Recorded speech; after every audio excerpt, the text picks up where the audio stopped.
বিসমিল্লাহির রহমানির রহিম। আসসালামু আলাইকুম প্রিয় ভিউয়ার্স, আশা করি আল্লাহর রহমতে যে যেখানে আছেন ভালো আছেন, সুস্থ আছেন। সবার সুস্থতা কামনা করে আরও একটি টপিক নিয়ে আসছি, খুবই গুরুত্বপূর্ণ একটি ভিডিও নিয়ে আসছি। আর সবার কাছে অনুরোধ থাকবে ভিডিও শুরু থেকে শেষ পর্যন্ত দেখবেন, কথাগুলো শুনবেন, তারপরে কাজে খাটাবেন। তবে অবশ্যই অন্যায় কাজে এটা ব্যবহার করবেন না। যদি আপনার কঠিন শত্রু হয়ে থাকে, শত্রু সীমা লঙ্ঘন করে থাকে, তার উপর এটা প্রয়োগ করবেন। তাছাড়া প্রয়োগ করবেন না, অবশ্যই আমার অনুমতি নিয়ে তারপর এটা প্রয়োগ করতে হবে। আর অনুমতি নিতে হলে টাকা পয়সা দিতে হবে না, শুধু অনুমতি নিতে হবে, অনুমতি নিয়ে আপনার কাজটি করতে হবে। আশা করি ভিডিওটা খুবই গুরুত্বপূর্ণ। সবার কাছে অনুরোধ, চ্যানেলটি সাবস্ক্রাইব করবেন, লাইক কমেন্ট করবেন। যদি আপনাদের ভালো লাগে, ভালো লাগবে না স্কিপ করে বেরিয়ে যাবেন। আজকের টপিকটা হলো শ্মশানের মাসান লাগানো। শত্রুকে শ্মশানের মাসান লাগানো এটা তাৎক্ষণিক হয়ে যাবে। এটা 3 ঘন্টা, 2.5 ঘন্টা, 3 ঘন্টা কি 5 ঘন্টার ভিতরেই আপনার শত্রু পতিত হবে। কারণ এটা খুবই পাওয়ারফুল একটি জিনিস।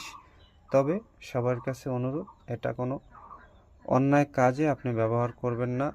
সবার কাছে অনুরোধ, এটা অন্যায় কাজে ব্যবহার করবেন না, কোনো রকমই অন্যায় কাজে ব্যবহার করা যাবে না। হ্যাঁ, নিয়মটা শুনেন, তারপরে এটা কিভাবে কাজে খাটাবেন সবগুলো শুনে তারপরে কাজে খাটাবেন। কোনো রকমের ভুল করা যাবে না।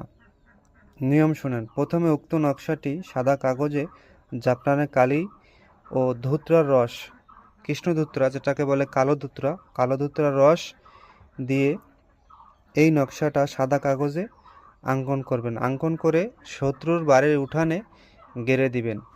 এই নকশাটা শত্রুর ঘরের উঠানে গেড়ে দিবেন। অবশ্যই নকশার নিচে শত্রুর নাম, তার বাবা মার নাম অবশ্যই লিখে দিবেন। তারপরে শনিবার অথবা মঙ্গলবার যেই মানুষ দাহ করা হয়, শ্মশানে দাহ করে, চিতায় দাহ করে, সেই আঙ্কার মানে কয়লা এনে এই মন্ত্র 11 বার 11টি ফু দিয়ে সেই কয়লাতে ওই শত্রুর বাড়ির উঠানে অথবা বাড়ির যে কোনো জায়গায় আপনি ফেলে দেবেন।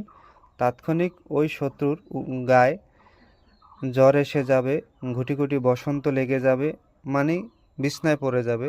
আর কেউ এটা সারতে পারবে না, সহজে সে বুঝতেও পারবে না যে তার কি হয়েছে। আশা করি সবাই বুঝতে পারছেন। সবাই ভালো থাকবেন, সুস্থ থাকবেন। আজ এ পর্যন্তই। আসসালামু আলাইকুম ওয়া রাহমাতুল্লাহ।